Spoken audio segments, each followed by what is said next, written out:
I'm going to talk today about something that we would prefer the RV industry would not do. This is an issue with our Flagstaff Classic 832 BWS. We like the trailer, very happy with the trailer, but there are some things, as with any RV, that you can point to after you've used it for a while and you say, why did they do that? And maybe they shouldn't do that. I'm standing in the bunk room at the back of our travel trailer. Please ignore the mess. This is bunkhouse space for the grandkids when they're with us. It's workspace for me when the kids are not. At the back is this cabinet, which I'm now going to open. Now I'm going to get down on the floor. When we got this travel trailer, there was a water filter in this cabinet. You can see this is where the water lines come in. It's also where electrical lines come in and wind around a little bit. It's where a cable TV line would come in if you were using cable TV. I don't appreciate this mess in this cabinet. There's the water pump in the middle of all of it. It's really a mess. And it would be nice if the manufacturers would take a little more time and not have all of these things wound up like this in the cabinet. Now, what you don't see in here is a water filter, because when we bought the trailer, there was a water filter back there at the very back. Now, keep in mind, this cabinet is 18 inches deep. The water filter was connected. It was in line, but there was no cartridge in it.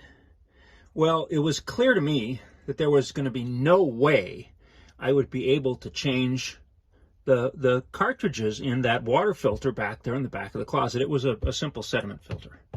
So I had to get the equipment needed to take that out of the line. And so we had to buy a PEX clamp tool. That was $60. We had to buy a variety of other parts and pieces and PEX supplies to get in there and get that filter out. And let me tell you, that was no easy job, getting the filter just out of that line and then reconnecting the line so that water would flow again without the filter. I've taken the filter and it's now outside the trailer. I had a very difficult time even getting the canister off that filter. There is no way I could have reached back into this cabinet through this tangled mess of cables and water lines and so forth to change the filter cartridge. Even if I could have, when I would have taken the canister off, water would have leaked all over the place inside the compartment of this cabinet. So that was a no-win situation, and it was a very difficult removal to get that filter out. And here I am outside the trailer with the water filter. As you can see, the water line comes in over there, comes around here. We have the shutoff valve there, and then the hose, the blue hose, goes up into the trailer. This is the outside of that cabinet where you see all these lines converge into that same place. We've got the water fill that goes into the freshwater tank. We've got the city water connection. This is a connection for flushing the blackwater tanks.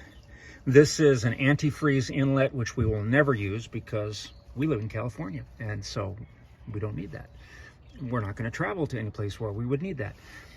These two are for cable. I don't even remember which is which, but you know, like cable, like for television. I don't need that because we have Wi-Fi, and I put this box on the wall, and the Wi-Fi wire goes right up into there, so we don't need to run any kind of cable for television or anything like that. But anyway, this is what it looks like on the outside. Clearly a better situation, but even here on the outside, when changing the cartridge on these filters, it's tough to do that because you press the button to release the water pressure, but still it's really tough to get that apart. I cannot imagine what it would have been like lying on the floor inside that trailer, reaching 18 inches into the back of a cabinet, trying to get that thing apart. And even if I could have done it, how I would have done it without messing up the water lines that are in there and getting water all over the place, because that would have drained water all over the place. And then putting this filter would have been on its side, and then putting the cartridge in there and having the cartridge stay in place while you screw the canister back in. I can't physically imagine how that would have done. The cartridge would have been tipping inside the canister because it would have been on a horizontal surface. So anyway, that's one of those things that we wish the RV industry would think about, because from a practical standpoint, you couldn't do it. You couldn't work with it the way they had built it into this trailer.